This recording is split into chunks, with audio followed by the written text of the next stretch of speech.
Welcome to the Real News Network, and welcome to Reality Asserts Itself. I'm Paul J. A week ago on Friday, President Obama was in Hiroshima. Here's a very small segment from what he said there. Empires have risen and fallen. Peoples have been subjugated and liberated. And at each juncture, innocents have suffered a countless toll, their names forgotten by time. In other words, war is hell and innocents pay. But is there more to the story of the U.S. bombing, atomic bombing of Hiroshima and Nagasaki? Now joining us to discuss this history is Peter Kuznick. Peter joins us from Washington, D.C. He's a professor of history and the director of Nuclear Studies Institute at American University. Among his other works, Peter's the co-writer with Oliver Stone of The Untold History of the United States. Thanks for joining us, Peter. Glad to be here, Paul. So President Obama, it was considered a big deal politically for an American president to go to Hiroshima and Nagasaki and not apologize, although he was accused of doing that. But there's a lot more to this story than war is hell. Yeah, there's a lot more to the story. But Obama made clear that he wasn't going to deal with the rest of the story. Before he went, he said outright that he was not going to apologize. He also, or his top officials said that he was not going to discuss the history. He wasn't going to relitigate the decision to drop the bomb. It's interesting because when he went to Vietnam before that, he also said he wasn't going to discuss the history of the Vietnam War. So Obama has a strong aversion to coming to grips with the past. Yeah, he said that about Bush Cheney, that let's look forward, no Yes, point exactly. looking backwards. Right, we're not going to punish them for the war crimes. And when he greeted the troops coming home from Iraq at Fort Bragg, said the same thing. You know, this idea, he said that what makes America different, what makes America great, exceptional, is that we don't go to Iraq and other places out of greed, out of desire for resources, out of desire for territory. We do these things because they're right. That's what makes us special as Americans. Well, this whole notion of American exceptionalism gets challenged if you talk about the history of Iraq, if you talk about the history of the atomic bombing at Hiroshima, if you talk about the history of the Vietnam War, then the United States doesn't seem quite so exceptional. In fact, one thing that connects all three of those wars is that all of those wars have been declared more or less by many international jurists and to some extent even senior officials of the United Nations, certainly Vietnam and Iraq, as war crimes. Was the bombing of Hiroshima and Nagasaki essentially a war crime? It was absolutely a war crime by any standards. The mythology of the atomic bombing is that the bombs were necessary to end the war and avoid a U.S. invasion. And if the U.S. invaded, then we would have, Truman said 500,000 Americans would have died in the invasion, he was told. Sometimes he raised that figure up to 1 million. George H.W. Bush said that the atomic bombs saved millions of American lives. Then later, people began to throw in all the numbers of Japanese lives who were saved, all the Japanese who would have been killed. So the implicit message was that the atomic bombings were not a war crime, they were actually a humane act, that they saved lives rather than taking lives. Of course, the history is very, very different, but Obama reinforced that mythology when he was in Hiroshima, and he talked about World War II reached its brutal end in Hiroshima and Nagasaki. As historians know, and we can discuss, it was not the atomic bombings that ended the war, it was the Soviet invasion of Japan, of Manchuria and Kuril Islands, and the fact that they were going to be in Hokkaido. As Prime Minister Suzuki says on August 10th, when he was asked why the Japanese had to surrender so quickly, says the Soviets will next day be in Hokkaido and the foundation of Japan will be destroyed. We have to surrender, we can surrender to the Americans and not the Soviets. And that's what changed the equation, and we know that. We can go into a lot more detail if you'd like about that. Well, I've interviewed you before on this topic, and we're going to post that interview essentially right below this one. And in that one, we went through a great lot of detail. Yes, yes. In fact, the majority of the U.S. military command was against this bombing, including Eisenhower. and so on. But let's explore this sort of mindset, because it's a similar thing we hear from Hillary Clinton, President Obama, and most of the the leading foreign policy thinkers of the Democratic Party, certainly the Republican Party. But is this Hiroshima Nagasaki mythology is part of this kind of narrative, which is the whole history of American foreign policy is we do bad things, but we do them for good reasons. Well, that's the another part of this mythology about American exceptionalism. That yeah, we make mistakes, but it's not because we're motivated to do bad things.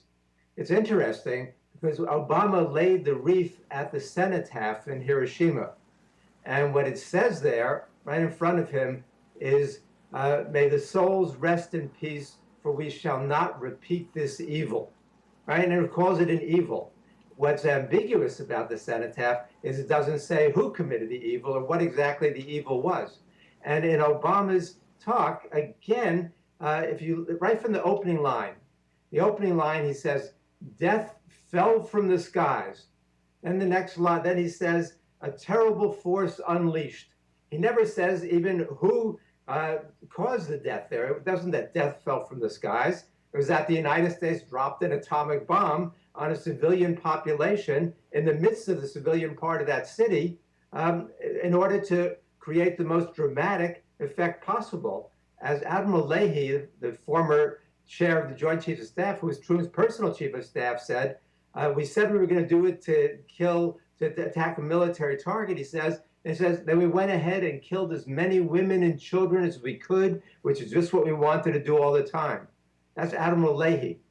One of the I mentioned in an earlier talk that you and I had, that 6 of America's 7 5-star admirals and generals who got their 5th star during the war were opposed to the atomic bombing on either military or moral grounds or both. It's actually 7 out of 8. If we look at 1945, because Admiral William Bull Halsey was also a 5-star admiral, and he also said the atomic bombings were not necessary. But again, the public doesn't understand this. So the American public, which is beginning to wake up, I don't know if you saw the recent CBS News poll. It just came out a couple of days ago. No. And it said that 44% of Americans now think the atomic bombings of Hiroshima and Nagasaki were unjustified, and only 43% support the atomic bombings. This is extraordinary. The first time that a poll has ever shown a plurality against the atomic bombings. The Pew poll that was conducted last summer was 56% in favor of the atomic bombings against 34% opposed to the atomic bombings. So maybe we're having some impact. This was taken prior to Obama's trip. So, it's good that Obama went. It's remarkable that American president finally, after 71 years, had the courage and integrity to go there. So I applaud Obama for doing that. Unfortunately, the way he did it, what he said, and the orchestration around it undercut the positive aspects of his trip. Right. And some people suggest the motivation for the bombing was even more cynical than just, and it's quite cynical to drop bombs on a civilian population so you can claim you won the war, when the decisive breaking of the back of the Japanese Empire was the Soviet invasion. But even more cynical is to drop the bombs as sort of the opening act of the Cold War, to shot across the bow of the Soviet Union. We got the bombs and you don't, and this is what we could do to you. And in other words, killing so many tens of thousands of people to make a political point. Yeah, that was exactly the message, and it was exactly the way it was received in the Politburo and in the Kremlin. The Soviets knew better than anybody that the atomic bombs were not necessary. The Japanese in May decided that their best way to get improved surrender terms to keep the emperor was to get the Soviets to negotiate on their behalf to get them better surrender terms. The Japanese offered the Soviets various incentives to do so. They didn't know that the Soviets had already committed to coming into the war at Yalta 3 months after the end of the war in Europe, which places about the time the Soviets did intervene. But former Prime Minister Hirota of Japan met with the Soviet ambassador in Tokyo in early June several times, and it was clear to Ambassador Malik that the Japanese were desperate to surrender. He communicated that to the Kremlin. So the Soviets knew that there was no military necessity. Also, the thing that also gets lost is that Truman fully understood that the Japanese were trying to surrender, and he fully understood that the Soviet intervention in the war was going to change the whole calculus. Truman says at Potsdam that he went there in order to make sure the Russians were coming in. The first day he meets with Stalin, and Stalin gives him an assurance, and Truman writes in his journal, Stalin will be in the Jap war by August 15th. 50 Japs when that occurs. He writes home to his wife Bess the next day, says the Russians are coming in, we'll end the war a year sooner now. Think of the kids who won't be killed. And he also refers to that intercepted July 18th cable as a telegram from the Jap emperor asking for peace. So Truman knew this, but as you suggest, they wanted to use the bomb. And the bomb was not dropped only against the Japanese, it was also dropped against the Soviets. And it was a dire and ugly warning to the Soviets that if they interfered with American plans in Europe or Asia, they were going to get this and worse. In part 2 of this interview, we're going to talk more about things President Obama did and didn't say when he was visiting Hiroshima. Thanks for joining us, Peter. Hey, Paul, glad to be here. Please join us for part 2 with Peter Kuznick on the Real News Network, Reality Asserts Itself. Thanks for joining us.